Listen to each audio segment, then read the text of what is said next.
नमस्कार साथियों, स्वागत है आपका आपके परिवार एग्ज़ाम डिफीटर्स में। और आज हम अध्ययन करने वाले हैं यूपी बीटीसी या यूपी डीएलएड सेकेंड सेमेस्टर के वो सारे क्वेश्चंस जो वर्तमान भारतीय समाज में प्रारंभिक शिक्षा के लिए इम्पोर्टेंट हैं। और आप जानते हैं कि पेपर जो वर्तमान भारतीय समाज और प्रारंभिक शिक्षा जो सब्जेक्ट है उसका 5 तारीख को है। बीटीसी के पेपर भी सेकंड सेमेस्टर के 5 तारीख से स्टार्ट हो रहे हैं। तो उसी के जो सारे इंपॉर्टेंट क्वेश्चन हैं, सभी शॉर्ट क्वेश्चंस, उनका अध्ययन करेंगे। आज हम देखेंगे उनके बारे में। और ये सारे क्वेश्चन प्रीवियस ईयर मतलब पिछली सालों से कई बार आ चुके हैं, तो उनका आप अध्ययन करके जाएं, आपको बेनिफिट मिलेगा उससे बहुत ज़्यादा। तो चलिए स्टार्ट करते हैं। उससे पहले अगर आप चैनल पर नए हैं तो चैनल को सब्सक्राइब करें और वीडियो को अंत तक देखें। तो हम क्वेश्चंस पे चलते हैं। तो हमारा पहला प्रश्न है, शिक्षा के किस उद्देश्य के अंतर्गत व्यक्ति के उच्चतम विकास अथवा आत्मज्ञान पर बल दिया जाता है? तो इसका आंसर रहेगा आदर्शवाद। आप देख सकते हैं ये 2015 में रिपीट हुआ है और उसके पहले भी कई बार आ चुका है। फिर नेक्स्ट क्वेश्चन है, वह शिक्षा जिसमें किसी निश्चित पाठ्यक्रम, विद्यालय तथा वातावरण की आवश्यकता नहीं होती, उसे क्या कहते हैं? तो उसे कहते हैं प्रकृतिवाद। और ये भी 2015 में रिपीट हुआ है। विद्यालय प्रकृति की गोद में स्वतंत्र एवं शुद्ध वातावरण में हो, ये विचार किसने दिया? तो ये रूसो ने विचार दिया है। या खुले वातावरण में हो, तो ये भी 2015 में रिपीट हुआ है। इसके बाद नेक्स्ट क्वेश्चन है हमारा, छात्रों को गतिविधि या उदाहरण के माध्यम से पाठ पढ़ाते समय ही व्याकरण शिक्षा सहजता से पढ़ाने का वकालत किसने किया? तो यह है जॉन डीवी। इसका आंसर रहेगा जॉन डीवी। ये प्रश्न 2015 में रिपीट हुआ है। सच्ची शिक्षा वही है जो छात्रों में व्यक्तित्व का विकास करे, उनमें आत्मज्ञान, नागरिक दायित्व, जनतंत्र में आस्था, अहिंसा, एकता, भाईचारा जैसी भावनाओं को उत्पन्न करती है।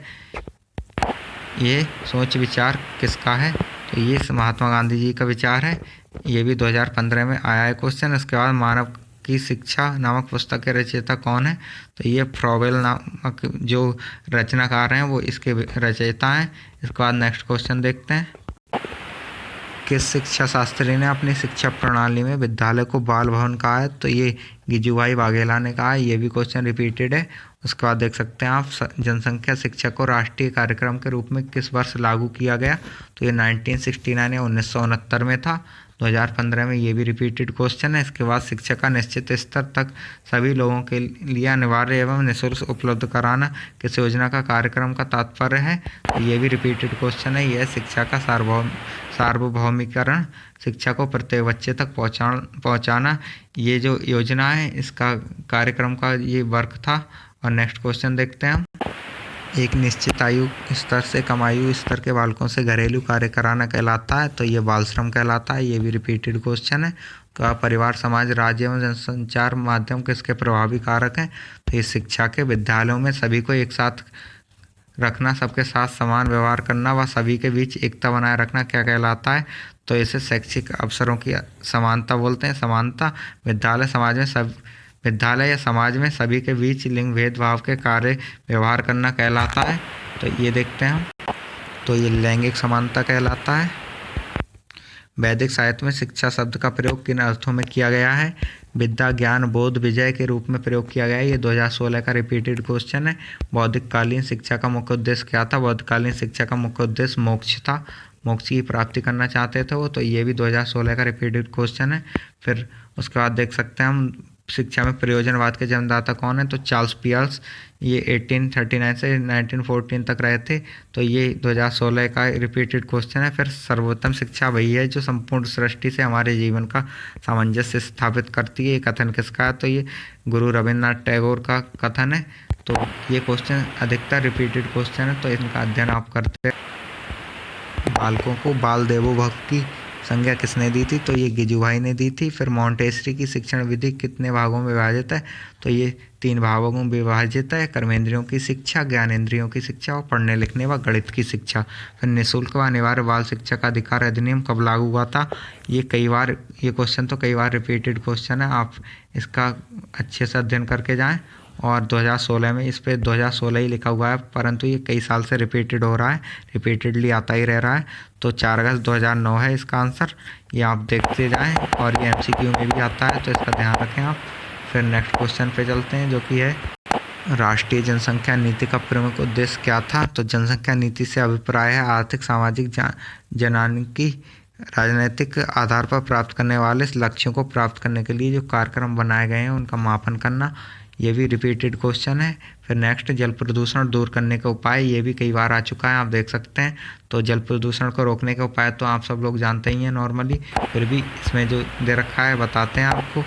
जल प्रदूषण रोकने के उपाय निम्नलिखित हैं। शहर तथा गांव की नालियों में बहने वाले हानिकारक गंदे पदार्थों को नदियों में नहीं छोड़ना चाहिए। नदियों के समीप गंदे बर्तन तथा मरीजों के कपड़े नहीं धोने चाहिए। नदियों में मृत पशुओं को बहाने पर रोक लगा देनी चाहिए और फिर पशुओं को वहाँ पे नहीं नहलाना चाहिए। ये सब इसके जो रोकथाम के उपाय हो जाएंगे। जो जल प्रदूषण होता है, जल प्रदूषण आप सब लोग जानते हैं, उसे रोकने के उपाय। फिर अब पर्यावरण संरक्षण अधिनियम कब लागू किया गया? तो ये वर्ष 1986 में लागू किया गया था। ये भी इम्पोर्टेंट क्वेश्चन है, कई बार आ चुका है ये। फिर भूमंडलीय ताप वृद्धि किसे कहते हैं? तो सामान्यतः भूमंडलीय ताप वृद्धि का असर पृथ्वी के ताप में क्रमशः आने वाली वृद्धि से है। ये भी रिपीटेड क्वेश्चन है, तो जो इम्पोर्टेंट क्वेश्चन है वही हमने आपको प्रोवाइड कराए हैं, बाकी फालतू का पढ़ने से अभी कोई फ़ायदा। बालिका शिक्षा के दो प्रमुख समस्याएं लिखिए। तो शैक्षिक अवसरों की समानता की समस्या और कन्याओं की शिक्षा के प्रति उचित दृष्टिकोण का अभाव। नेक्स्ट क्वेश्चन है, किन्हीं चार मानवीय मूल्यों का उल्लेख कीजिए। तो सच्चाई, सत्यनिष्ठा, उत्तरदायित्व की भावना और दयाभाव, ये सब चार मानवीय मूल्य हैं। और फ्रोवेल द्वारा किस शिक्षण विधि का प्रतिपादन किया गया था? तो किंडरगार्टन। ये भी क्वेश्चन, ये तो मोस्टली आता ही रहता है, तो ये भी काफ़ी इंपॉर्टेंट क्वेश्चन है, आप देख के जाएं इसे। नेक्स्ट है, टैगोर को किस धारणा में विश्वास था? तो टैगोर को सत्यम शिवम अद्वैत की धारणा में विश्वास था। उन्होंने ईश्वर में सर्वोच्च मानव या कह सकते हैं सुप्रीम मैन माना था, वे अद्वैतवादी थे। नेक्स्ट है, फ्रावेल की किन्हीं दो प्रमुख रचनाओं के नाम लिखिए। तो फ्रावेल की किन्हीं दो प्रमुख रचनाएं एजुकेशन ऑफ मैन और दूसरी सॉन्ग्स। ये भी काफ़ी अच्छा क्वेश्चन है, एक दो बार आ चुका है, आप इसे देख सकते हैं। फिर नेक्स्ट क्वेश्चन रहेगा हमारा, जनसंख्या शिक्षा की कोई एक परिभाषा लिखिए। तो जनसंख्या शिक्षा की परिभाषा तो बताया गया है, जनसंख्या शिक्षा दो शब्दों से मिलकर बनी है। जनसंख्या और शिक्षा, अर्थात जिस शिक्षा में जनसंख्या का ज्ञान निहित होता है उसे जनसंख्या शिक्षा कहते हैं। और जनसंख्या शिक्षा समझने के लिए इसकी परिभाषाओं को समझना होगा। कई संगठनों ने इनकी सब परिभाषा दी है, जैसे देख सकते हैं आप, राज्य शिक्षा संस्थान उत्तर प्रदेश। इनने कहा है कि एक ऐसा प्रयास है जिसके द्वारा विभिन्न वर्गों, विशेषकर छात्र छात्रा को विश्व के परिप्रेक्ष्य में देश, प्रदेश तथा क्षेत्र की जनसंख्या स्थिति जनाने के प्रमुख तत्वों, जनसंख्या और पर्यावरण के पारस्परिक संबंधों, जनसंख्या वृद्धि के आर्थिक और सामाजिक विकल्पों इत्यादि की जानकारी दी जा सकती है। फिर दूसरा, यूनेस्को जो संगठन है उन्होंने भी अपनी परिभाषा दी है, उसे देखते हैं। यूनेस्को का मत है कि जनसंख्या शिक्षा को संख्यात्मक पहलू के रूप में या अधिक महत्वपूर्ण संस्थाओं के निबंध के रूप में ही नहीं जाना चाहिए। इससे जनसंख्या का गुणात्मक पक्ष तथा मानव स्रोत के विकास के संबंध में जानना चाहिए। इस प्रकार हम कह सकते हैं कि जनसंख्या शिक्षा का अर्थ वर्तमान एवं भावी परिवार के कल्याण, आर्थिक संपन्नता तथा राष्ट्रीय जीवन स्तर को ऊंचा उठाने में सहायता करता है। फिर नेक्स्ट है, दूरस्थ शिक्षा की कोई दो विशेषता लिखिए। तो दो विशेषता इसकी हो जाएंगी, ये पद्धति आमने सामने बैठकर अध्ययन करने के लिए सर्वथा भिन्न है। फिर इस पद्धति में स्वयं अध्ययन पर अधिक बल दिया गया है, मतलब सेल्फ स्टडी पर। और नेक्स्ट होगा, दूरस्थ शिक्षा के अंतर्गत विद्यार्थी एवं अध्यापक के मध्य संबंध स्थापित करने के लिए radio, Doordarshan, VCR, CD, computer, internet इत्यादि का प्रयोग किया जा सकता है। जैसे हम वर्तमान में ऑनलाइन शिक्षा कहते हैं, इसी की बात चल रही है यहाँ पे। नेक्स्ट है, अनौपचारिक शिक्षा के उद्देश्य लिखिए। तो अनौपचारिक शिक्षा जीवन से संबंधित वे अनुभव हैं जिन्हें हम बिना किसी व्यवस्थित प्रयास, संस्था, साधन के स्वाभाविक स्थिति से प्राप्त करते हैं। इस प्रकार को शिक्षा प्रत्यक्ष रूप से जीवन से संबंधित होती है। ये शिक्षा स्वाभाविक रूप से होती है, इसका ना तो कोई निश्चित योजना होती है और ना ही कोई निश्चित नियमावली। ये बालक के आचरण का रूपांतरण करते हैं, परंतु रूपांतरण की प्रक्रिया अज्ञात, अप्रत्यक्ष व अनौपचारिक होती है। मतलब ये जो सेल्फ से मिलती है, अपने आप जो मिलती है, बिना किसी स्कूल जाने के बाद जो हमें शिक्षा मिलती है, जो अनुभवों से मिलती है, एक्सपीरियंस से, उसकी अनौपचारिक शिक्षा की बात की है। फिर मल्टीमीडिया क्या चीज़ है, ये पूछा गया है। तो आज के समय में मल्टीमीडिया का वास्तव में सूचनाओं के आदान प्रदान को बेहतर बनाने के लिए आधुनिकतम तकनीकों के प्रयोग का सूचक है, एवं इसमें digital video, graphics, audio, 3D animation, internet content और कई सारी चीज़ें हैं जो इसमें ऐड की जा सकती हैं। तो नेक्स्ट क्वेश्चन पे चलते। फिर नेक्स्ट है, बौद्धकालीन शिक्षा के कोई दो विशेषताएं बतानी है। तो इसमें एक संघ, मतलब जो पुराने स्टूडेंट हुआ करते थे, जो बहुत शिक्षा चलती थी वो संघ के रूप में चलती थी। जो प्रमुख केंद्र थे शिक्षा के वो संघ हुआ करते थे। अभी जो स्कूल में पहले संघ हुआ करते थे, और इन संघों में जो बच्चे जाते थे उनकी आयु जो होती थी 20 वर्ष होती थी, और उनका उस समय उपसंपदा संस्कार होता था। इसके फलस्वरूप भिक्षु संघ का पूर्ण रूपेण सदस्य बन जाता था, मतलब वो बौद्ध भिक्षु बन जाते थे। उसके बाद नेक्स्ट था गुरु और शिष्य संबंध, मतलब उस टाइम में गुरु और शिष्य के बहुत घनिष्ठ संबंध हुआ करते थे। और यही सब है। नेक्स्ट चलते हैं। ये जो 2-3 क्वेश्चन ये मोस्टली आते रहते हैं, तो इन्हें देखते हैं हम। ये आदर्शवाद के प्रमुख प्रवर्तकों के नाम। तो आदर्शवाद के जो प्रमुख प्रवर्तक हैं वो सुकरात, प्लेटो, डेकार्ट, स्पिनोजा तथा हीगल हैं। और स्वामी विवेकानंद के बचपन का नाम। तो स्वामी विवेकानंद के बचपन का नाम नरेंद्र नाथ दत्त था, और इन नरेंद्र नाथ भी कहते थे। इनका जन्म जो हुआ था कलकत्ता में 1863 में हुआ था। और टैगोर ने शांति निकेतन विश्वविद्यालय की स्थापना कब और कहाँ की थी? तो इन्हें 1990 में बोलपुर में शांति निकेतन की स्थापना की थी। तो ये जो 3 क्वेश्चन है ये मोस्टली रिपीटेडली हैं, आते ही रहते हैं। तो इन्हें ध्यान रखें, आप अध्ययन करके जाएं जब भी एग्ज़ाम देने जाएं। नेक्स्ट है प्रकृतिवाद को दूसरे किस नाम से जाना जाता है? तो इसे भौतिकवाद के नाम से जाना जाता है। फिर फ्रोवेल के किंडरगार्टन कब प्रारंभ किया गया? तो फ्रोवेल ने किंडरगार्टन जो स्टार्ट किया था वो 1839 में किया था। समाज के प्रमुख कार्य लिखिए। तो ये तो इतना ज़्यादा इम्पोर्टेंट नहीं है, फिर भी देख लेते हैं। समाज बालकों के लिए शिक्षा संस्थानों की स्थापना करता है, उन संस्थानों को चलाने के लिए उनका वित्तीय सहायता करता है। फिर मूल्य का अर्थ लिखिए। तो मूल शब्द का शब्दकोशीय अर्थ है व्यक्ति या किसी वस्तु का ऐसा गुण जिस कारण वह महत्वपूर्ण, सम्मानीय तथा उपयोगी सिद्ध हो जाए, तो वह मूल्य कहलाता है। फिर बाल अपराध के प्रमुख बिंदु कितने प्रकार का होता है बाल अपराध? तो ये देखना है, ये सही क्वेश्चन है, आता है। तो इसे देखते हैं। तो इसमें पूछा गया है बाल अपराध के प्रमुख बिंदु कितने प्रकार का होता है? बाल अपराध मतलब बच्चे जो होते हैं अपराध की तरफ कैसे भागने लगते हैं? तो मतलब गरीबी के कारण, भुखमरी के कारण, अशिक्षा या उचित वातावरण का न मिलना, या जागरूकता की कमी होती है, तो बच्चे जो होते हैं वो अपराधों की तरफ विमुख हो जाते हैं। कलकत्ता मदरसा किस सन में खुला? तो ये 1781 में प्रथम गवर्नर जनरल जो थे हमारे वॉरेन हेस्टिंग्स, इनके द्वारा कलकत्ता मदरसा खोला गया था। और 1781 में फिर बनारस संस्कृत कॉलेज का किसके द्वारा खोला गया? तो ये 1791 जोनायल डंकन के द्वारा खोला गया था। फिर मैकाले ने अपना विवरण पत्र कब प्रस्तुत किया था? तो 2 फरवरी 1835 को। और ये 3-4 क्वेश्चन जो हैं ये भी काफ़ी पूछे जाते हैं नॉर्मली, तो इन्हें भी आप देख के जाएँ। और वुड घोषणा पत्र के आधार पर कंपनी ने नई शिक्षा नीति कब घोषित की थी? तो इसका आंसर है वुड के घोषणा पत्र के आधार पर कंपनी ने 19 जुलाई 1854 को अपनी जो वो थी शिक्षा नीति वो घोषित की थी। और अभी हम आ चुके हैं जो हाल ही में बहुत क्वेश्चन पूछे गए हैं जो पिछली ईयर। तो शिक्षा त्रिमुखी प्रक्रिया है, इस कथन की व्याख्या कीजिए। तो जॉन ड्यूवी का मानना है कि शिक्षा प्रक्रिया में शिक्षक अपने शिक्षार्थी को निश्चित रूप समय में निश्चित विधि से निश्चित विषय वस्तु को निश्चित स्थान पर प्रदान करता है। इसलिए शिक्षक शिक्षार्थी के साथ ही निश्चित पाठ्यक्रम का होना आवश्यक है। ये जॉन ड्यूवी ने कहा था कि शिक्षा त्रिमुखी प्रक्रिया है। फिर औपचारिक शिक्षा किसे कहते हैं? ये क्वेश्चन पहले ही रिपीट हो चुका है और दोबारा आया है यहाँ पे 2019 में। ये भी कई बार आ चुका है। इसमें शिक्षा देने की योजना अर्थात समय, स्थान, अध्यापक, विधि एवं पाठ्यक्रम पूर्व निर्धारित होता है। और अनौपचारिक शिक्षा होती है उसमें पूर्व निर्धारित नहीं होता है, वो सेल्फ एक्सपीरियंस होता है। परिवार में बच्चों को मुख्य रूप से किस विधि द्वारा शिक्षा दी जाती है? तो परिवार में जो बच्चे को शिक्षा दी जाती है वो अनौपचारिक शिक्षा दी जाती है, मौखिक रूप से शिक्षा दी जाती है।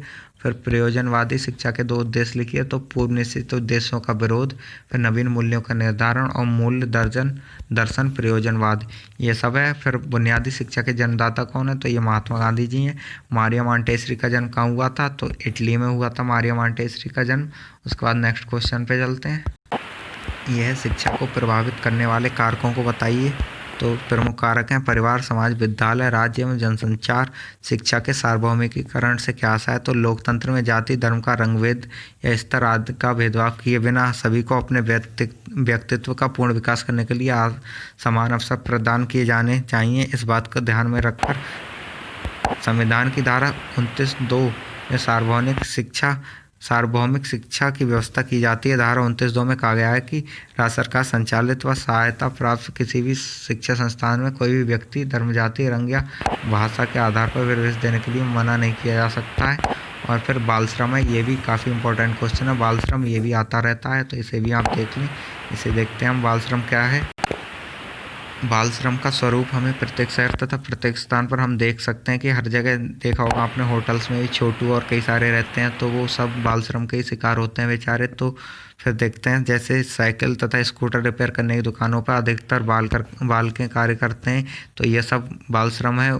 जो बच्चों से कार्य कराते हैं, इलीगल भी है ये। चाय एवं रेस्टोरेंट में बालक चाय देते हैं, कारखानों में बालक कार्य करते हैं, और इसी प्रकार अन्य दुकानों तथा घरों में बालक कार्य करते हैं जो नाबालिग होते हैं, तो जिनकी स्कूल जाने की उम्र होती है। घरों में बालिकाएं साफ बर्तन इत्यादि कार्य करती हैं, तो ये सब बाल श्रम कहलाता है, जो कि अभी गैर कानूनी है और पहले भी था। तो जनसंख्या शिक्षा को परिभाषित कीजिए, ये भी सही क्वेश्चन आता रहता है।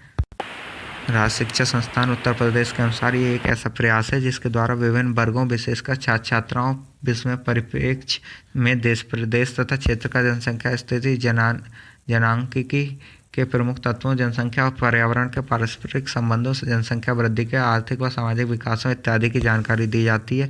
ये जनसंख्या शिक्षा के बारे में हो गया। तो ये भी क्वेश्चन अच्छा है, देख सकते हैं आप इसे और लर्न करके ही जाएं, क्योंकि अच्छा क्वेश्चन आता ही रहता है ये भी। फिर है, वायु प्रदूषण के मूल रूप से कितने स्रोत हैं। तो ये धूल, आंधी, तूफान, ये सब और भी कई सारे स्रोत हैं जो मूल रूप से यही माने जाएंगे। जल संरक्षण से क्या अभिप्राय है। तो भारत में जल का प्रमुख प्रयोग सिंचाई के लिए किया जाता है। सिंचाई द्वारा देश में न केवल कृषि बल्कि भूमि का जो कई सारे उत्पादकता में वृद्धि हुई है, और कई सारे इससे खाद्यान्न उत्पन्न किए जाते हैं। तो फिर जो जल संरक्षण है, मतलब इसलिए जल संरक्षण का मतलब है हमें जल को बचाना चाहिए और व्यर्थ खर्च नहीं करना चाहिए। तो और फालतू अगर कहीं बह भी रहा है तो हमें उसे व्यर्थ होने से बचाना चाहिए, और यही जल संरक्षण कहलाता है। और नेक्स्ट क्वेश्चन पे चलते हैं। जनसंचार के अंतरोत्तर साधनों के नाम उल्लेख कीजिए। तो यह है समाचार पत्र, पत्रिकाएं इत्यादि। तो बताइए ये क्वेश्चंस आपको कैसे लगे, और यही अंत होती है वीडियो। यहाँ पे आप सारे क्वेश्चंस देख सकते हैं, रिपीट करके देख सकते हैं, पीछे वीडियो को आप पॉज करके और देख सकते हैं दोबारा से। और बताइए वीडियो कैसी लगी आपको। सभी इंपॉर्टेंट क्वेश्चन जो अति लघु उत्तरीय प्रश्न आ सकते हैं यूपी बीटीसी सेकेंड सेमेस्टर के इस पेपर में, वो सारे हमने कवर किए हैं, और उम्मीद करेंगे आपको पसंद आएंगे। आप इनकी तैयारी करके जाएँ, जिससे आप अच्छा स्कोर गेन कर सकें। और अधिकतर जो हमने क्वेश्चन बताए ये आते रहते हैं, तो ये सब आप देख के जाएं, जिससे आपकी तैयारी में 4 चांद लग जाएं। और बताएं कि वीडियो कैसी लगी, कमेंट सेक्शन में आप बताएं। अगर इसका PDF चाहते हैं तो हम PDF भी प्रोवाइड करा देंगे, और अन्यथा आप क्वेश्चन ऐसे ही देखना चाहते हैं तो आप ऐसे ही देख सकते हैं, जूम करके या जैसे भी आप देखना चाहते हैं। धन्यवाद अंत तक देखने के लिए।